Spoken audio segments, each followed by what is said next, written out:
Selamat datang di channel Tiara Java. Hari ini 15 Februari 2022. Saya berada di lahan blok 3 yang tanaman bawang merahnya sudah berusia 13 hari setelah tanam. Kemarin setelah penaburan kapur dolomit sebanyak 160 kilo, hari ini saya lakukan pemupukan susulan kedua melalui metode kocor, dan bahan-bahannya adalah 3 cangkir kalsium karbonat atau CaCO3. Satu cangkir ini kira-kira berapa Mas Ajis beratnya? 2 on? 2 onan. Kemudian kita tambahkan fosfat produksi Belarusia 3 cangkir juga, seperti itu. Satu lagi adalah pupuk NPK Yaramila kompleks, meskipun wadahnya adalah NPK profesional produksi Merauke, tapi sebetulnya itu tadi adalah nah yang ketiga ini, yang berikutnya adalah KNO3 putih sebanyak 1 cangkir. Jadi tadi NPK-nya, NPK Yaramila kompleksnya 2 cangkir, Belarusianya 3 cangkir, dan kita tambahkan lagi puradan secukupnya. Puradan ini tentu saja pembunuh hama di dalam tanah. Kemudian kita kasih air, kita larutkan di dalam air ini dari sumur bor yang ditimba memakai timba paralon. Dan ini adalah hasil pelarutan sebelumnya. Jadi kita memakai 2, kalau setelah kocor kita melarutkan, dan kita pakai yang terdahulu supaya benar-benar larut. Kita aduk sampai rata. Ini nanti dituangkan ke dalam jerigen 20 liter, atau kami menyebutnya sebagai kempu. Sebetulnya jerigen yang sudah dimodifikasi sehingga bisa dibuat kocor. Nah, kita masukkan ke dalam kempu 20 liter, masukkan seluruhnya. Kalau ada kurangnya kita tambah.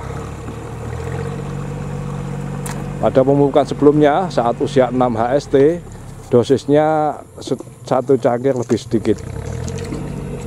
Jadi masing-masing 2 cangkir lah, kira-kira begitu. Ini tadi kita bikin 3 cangkir. Khusus untuk KNO3 itu saya tambahkan untuk 1 dari 4 kedok atau kotak yang terdampak paling parah herbisida pratumbuh, kontak sekaligus pratumbuh sebetulnya, gol, prol, dan siram. Gol dan siram bahan aktifnya sama, oxyfluorven. Kalau prol produksi BASF itu pendimentalin. Masing-masing saya kasih 50, gol 50 mili, prol 50 mili, dan siram 25 mili untuk tangki 20 liter tangki spray. Dan dosisnya yang banyak itu mengakibatkan gangguan pada tanaman, maka perlu perlakuan khusus memakai KNO3. Ngomong-ngomong, itu burung bangau Mas yo? Iya. Burung bangau itu seenaknya saja menginjak-injak tanaman bawang merah. Mereka seharusnya mencari makanan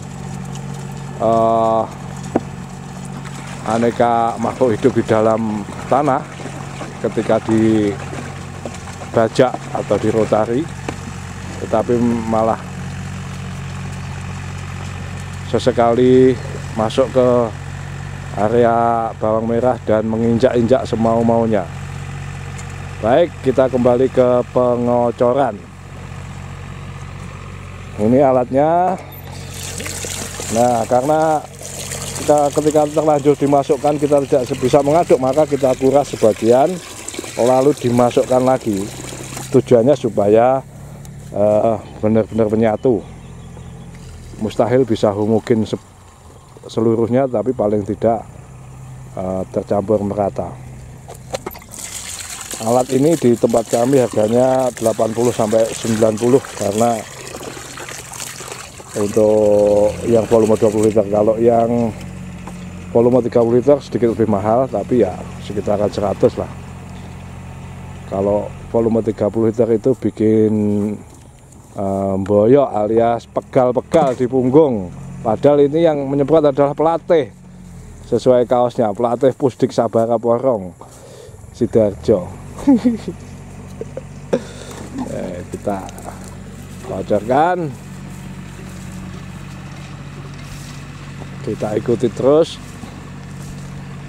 Jadi ini meskipun tadi pagi hujan, kita tetap melakukan pengocoran karena asumsinya adalah pada usia 13 HST bawang merah sudah memerlukan unsur hara tambahan. Meskipun mungkin tidak terserap maksimal, tapi ya tetap kita coba cukupi kebutuhannya. Dikocorkan seperti itu.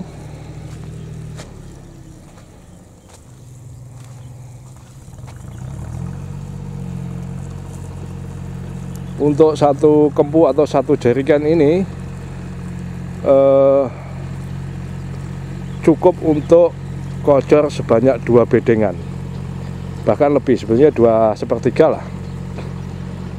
Saya ulang sekali lagi karena biasanya ada yang tanya. Bedengan ini lebarnya 1 meter, kemudian paretnya ini 40 cm. Lalu sebenarnya saya bikin jarak tanam untuk sketsanya itu 15 x 20.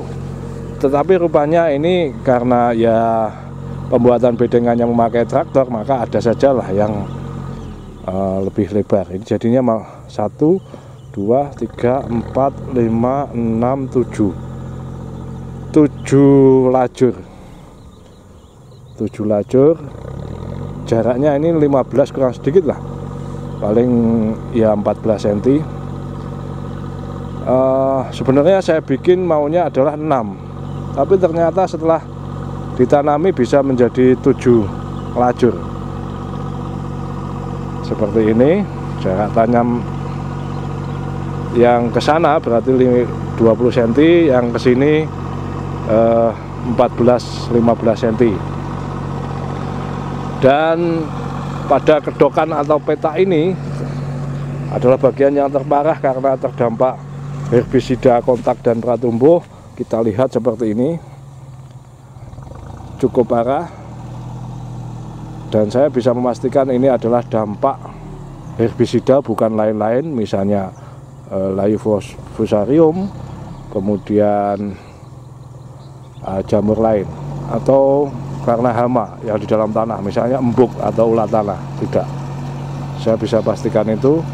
Ada setidaknya 2 bedeng yang paling parah, ini dan ini. Nah, makanya kita coba kocor dengan tambahkan KNO3.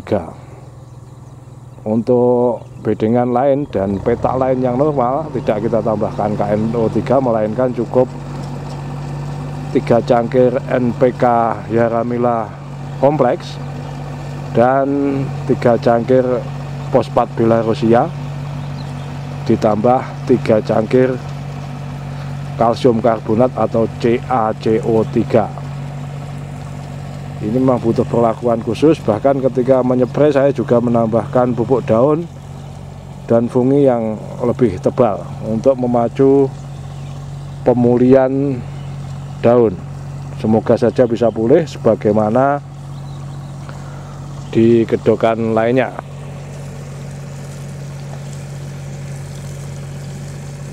Pengocorannya seperti itu. Tuas remnya itu tidak kita stop atau tidak kita jeda, melainkan terus menerus kocor sampai basah, benar-benar basah seperti ini. jadi kenyang betul.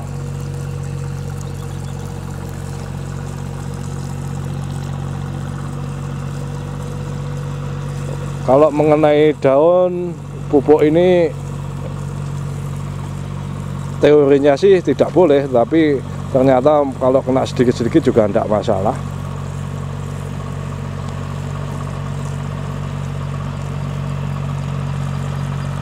Metode ini sekali lagi terbukti efektif meskipun ngirit. Efektifnya adalah pada dua lahan yang lain umbinya juga bisa besar dan merah. Kalau merah tentu saja unsur kalium. Kalau ini bisa juga mengirit penggunaan pupuk sehingga menekan biaya produksi. Mas Ajis sudah menghabiskan jerigen kesekian dan kita lihat Mas Ajis akan mengambil lagi. Oke, ini untuk kondisi 3 petak yang lain ya saya anggap normal lah karena tidak parah. Mengapa yang tadi parah? Karena saya menggunakannya yang pertama kali dengan dosis tinggi, dicoba. Ini sedikit, ini dosisnya sama tapi saya menyeprainya berjalan lebih cepat sehingga tidak terdampak lebih buruk.